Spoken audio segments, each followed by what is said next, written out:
இனி யாராவது ரீல்ஸ் போடுவீங்க, முடிந்தது கதை.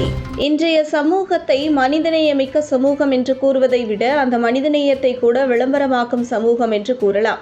ஏனென்றால் அனைத்தும் சமூக வலைதளம் ஆகிவிட்டது. நம்முடைய மனநிலை என்ன, வீட்டு நிலைமை என்ன, என்ன விரும்புகிறோம், என்ன படிக்கிறோம், எங்கு செல்கிறோம், அங்கு என்னென்ன செய்கிறோம், யாருக்கு உதவி செய்கிறோம் என அனைத்துமே எக்ஸ்ப்ளோர் என ஒரு பெயரை பயன்படுத்தி திறந்த புத்தகமாக வைத்துக் கொண்டிருக்கிறோம்.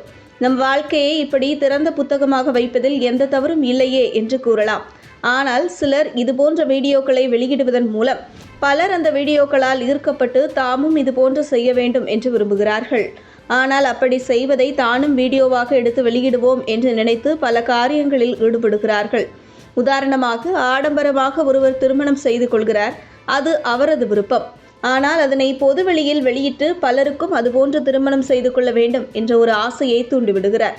அப்படி ஆசைப்பட்ட அனைவருமே தான் விரும்பியபடி திருமணத்தை செய்து கொள்ளும் நிலையில் இருந்தால் அவர்களுக்கு வேறு எந்த பிரச்சனையும் ஏற்படாது. ஆனால் அதுபோன்று திருமணம் செய்து கொள்ள வேண்டும் என்று பல இடங்களில் கடனை வாங்கி திருமணம் செய்து கொண்டு பிறகு கடனில் தத்தளித்துக் கொண்டிருக்கிறார்கள். மேலும் சாலையில் ஒருவர் விபத்தில் சிக்கி இருந்தாலும் கூட அவரை காப்பாற்றுவதை விட அந்த விபத்தை வீடியோவாக எடுத்து சோஷியல் மீடியாவில் வெளியிட்டு அதிக லைக் மற்றும் ஷேரை பெற வேண்டும் எனவும் நினைக்கிறார்கள். இவற்றிற்கு பல வகையில் விழிப்புணர்வுகளும் கொடுக்கப்படுகிறது. இதனால் சிலர் சில இடங்களில் அனைத்தையும் சமூக வலைதளமாக்குவதை தவிர்த்தும் வருகிறார்கள்.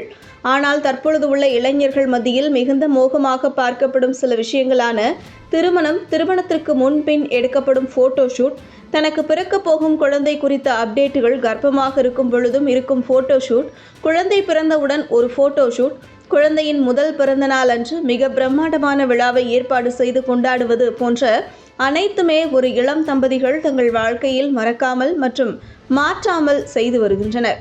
அவற்றை சமூக வலைதளங்களில் பதிவிட்டு பிரபலமடைய வேண்டும் என்ற ஒரு நோக்கில் செய்கிறார்கள். இருப்பினும் திருமணம் மற்றும் வளைகாப்பு போன்றவற்றில் எடுத்துக்கொள்ளும் போட்டோ ஷூட்டுகள் கூட ஒரு தம்பதியினரின் விருப்பத்தில் எடுக்கப்படுகிறது. ஆனால் பிறந்த குழந்தைக்கு ஒரு போட்டோ ஷூட் மற்றும் அந்த பிறந்த குழந்தையின் முதல் பிறந்த நாளை மிகவும் பிரம்மாண்டமாக கொண்டாட வேண்டும் என்று நினைக்கும் அவர்களது விருப்பம் அந்த குழந்தைக்கு சில நேரங்களில் அசௌகரியத்தை கொடுத்து விடுகிறது. இதற்கு நல்ல ஒரு உதாரணமாக சமூக வலைதளத்தில் வீடியோ ஒன்று வைரலாகி வருகிறது. அந்த வீடியோவில் தன் குழந்தையின் முதல் பிறந்த நாளை ஒரு தம்பதிகள் கொண்டாடுகின்றனர். அப்பொழுது தொட்டியில் குழந்தை அமர்த்தப்பட்டு உள்ளது. குழந்தையின் பெற்றோர்கள் நிற்கின்றனர். ஆனால் திடீரென தொட்டியின் வலது மற்றும் இடது புறத்திலிருந்து பிரம்மாண்டமான வெடிகள் பறக்கிறது. அதில் ஒரு வெடி தன் கட்டுப்பாட்டை மீறி குழந்தை மீதும் விழுந்து விடுகிறது. இதனை கவனிக்காமல் அந்த விழாவை நடத்தி கொண்டிருக்கிறார்கள் பெற்றோர்கள். இதற்கு சமூக வலைதளத்தில் கடுமையான விமர்சனங்கள் முன்வைக்கப்படுகிறது.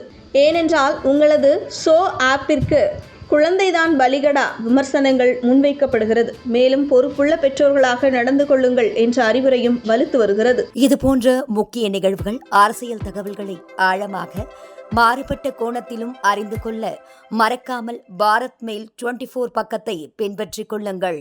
உங்கள் ஒவ்வொரு ஆதரவும் இதுபோன்ற பல நிகழ்வுகளின் பின்னணியை அறிய உதவும்.